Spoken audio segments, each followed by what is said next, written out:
पृथ्वी हमारे सौरमंडल का सबसे अनूठा और खास ग्रह, क्योंकि इसी ग्रह पर है पानी, समुद्र, हवा में उचित मात्रा में ऑक्सीजन, नाइट्रोजन, सूर्य से उचित दूरी और जीवन।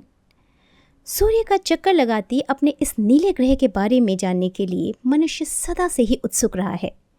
इसका आकार, सूर्य चंद्रमा से इसकी दूरी, घूर्णन, इन सभी पहलुओं पर खगोल वैज्ञानिक वर्षों से अध्ययन कर रहे हैं। पर जहां विश्व के अन्य देशों को ये ज्ञान हाल ही में मिला है, हमारे देश के हजारों साल पहले लिखे ग्रंथों जैसे वेद पुराण में पृथ्वी के सही आकार, सूर्य चंद्रमा से उसकी दूरी, पृथ्वी का सूर्य के चक्कर लगाना आदि सब बातों का उल्लेख मिलता है। इतना ही नहीं, ऋग्वेद में तो ये भी कहा गया है, मूर्धा दिवो नाभिर अग्नि पृथ्व्या अथा भवदर्ति रोदस्यो, अर्थात हे अग्नि, तुम सूर्य के रूप में आकाश में मस्तक हो, पृथ्वी के बिल्कुल नीचे उसको चलाने वाली नाभि के समान हो। इस तरह तुम आकाश और धरती दोनों पर राज करती हो। इस छंद से ये स्पष्ट है कि हमारे पूर्वजों को पृथ्वी के आउटर और इनर कोर के बारे में पता था। भारतवर्ष के इस प्राचीन खगोलीय ज्ञान का बखान मैं इसलिए कर रही हूँ क्योंकि हमारा आज का विषय संबंधित है पृथ्वी की आंतरिक परत यानी इनर कोर से। स्वागत है आपका दोस्तों एक बार फिर से हमारे चैनल मेरी नॉलेज यानी मेरिक पर। 2023 से वैज्ञानिकों और रिसर्चर्स के लिए हॉट टॉपिक बना हुआ है पृथ्वी का इनर कोर, जो अचानक से रिवर्स में घूमने लगा है। इस विषय पर चर्चा करने से पहले चलिए अपनी पृथ्वी के बारे में थोड़ा जान लेते हैं। दोस्तों, हम सबको ये तो पता ही है कि हमारी पृथ्वी कई सारे लेयर्स से बनी हुई है, जिसमें सबसे बाहरी परत जिस पर हम चलते हैं क्रस्ट कहलाती है। उसके बाद आता है मैंटल, जिसमें विशालकाय पत्थर ठोस और तरल दोनों अवस्था में होते हैं। मैंटल के नीचे होता है आउटर कोर, जहां तापमान इतना अधिक होता है कि आयरन और निकल तरल अवस्था में होते हैं। इनकी गति इलेक्ट्रिक करंट उत्पन्न करता है और उससे बनती है पृथ्वी की मैग्नेटिक फील्ड। और अंत में आता है इनर कोर, जो अत्यधिक टेम्परेचर और प्रेशर के कारण आयरन और निकल के एक सॉलिड मेटालिक बॉल की तरह होता है। इस धातु की बॉल को पृथ्वी का हृदय भी कह सकते हैं, क्योंकि ये भी पृथ्वी की तरह ही अपनी धुरी पर लगातार घूमता रहता है। यहाँ एक मज़े की बात बताऊं, आज तक पृथ्वी की परतों के बारे में हमने जो कुछ भी जाना या अनुमान लगाया, वह भूकंप, ज्वालामुखी विस्फोटों, मीटियोराइट्स और साइस्मिक एक्टिविटीज़ पर आधारित है, क्योंकि अभी तक हम पृथ्वी के आउटर क्रस्ट के नीचे भी नहीं जा पाए हैं। 1990 में बना रशिया का कोला सुपर डीप आज तक का सबसे गहरा मानव निर्मित बोरहोल है और इसकी गहराई मात्र 12 किलोमीटर। 1909 में क्रोशियन साइस्मोलॉजिस्ट आंद्रिया मोहोरोवाचिच को एक भूकंप की स्टडी के दौरान संयोगवश ये पता चला कि पृथ्वी परतों से बनी है। साइस्मिक वेव्स की गति का अध्ययन करके उन्होंने मैंटल की खोज की।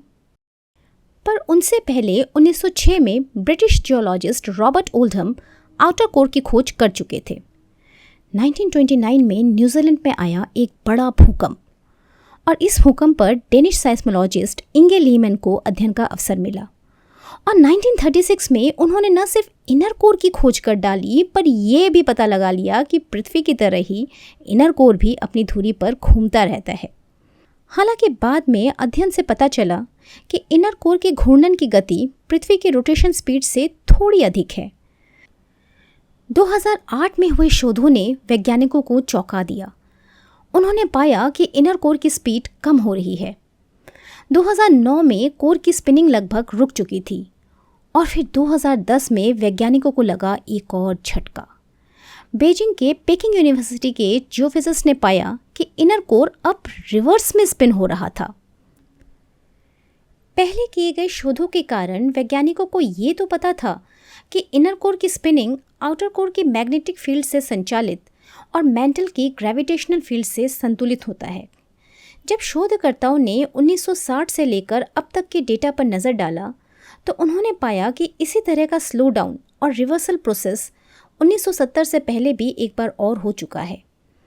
इस तथ्य से उन्होंने ये निष्कर्ष निकाला कि इनर कोर अपनी जगह पर स्पिन तो करता है, पर साथ ही एक घड़ी के पेंडुलम की तरह आगे पीछे झूलता भी रहता है।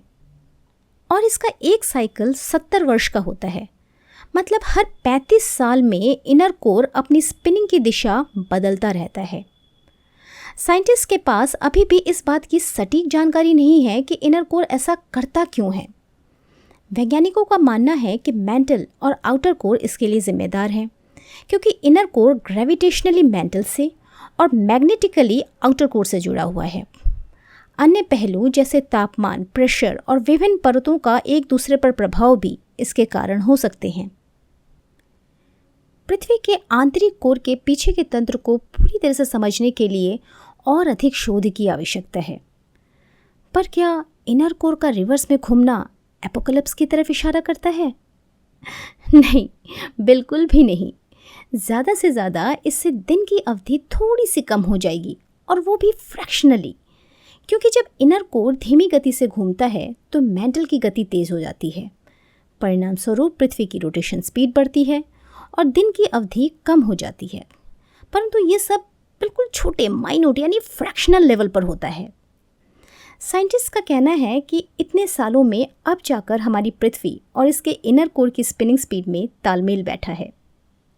तो चलिए हम भी अपनी धरा के साथ सामंजस्य बढ़ाएं, कुछ और पेड़ लगाएं, ताकि ये सुंदर ग्रह हमेशा ऐसा ही रहे। दोस्तों, अगर आज के इस वीडियो से आपको एक इंटरेस्टिंग जानकारी या थोड़ा भी कुछ सीखने को मिला तो please like and subscribe my channel, ताकि मैं ऐसे ही और वीडियोस आपके समक्ष ला पाऊँ। और हाँ, बेल आइकन को प्रेस करना ना भूलें। Take care.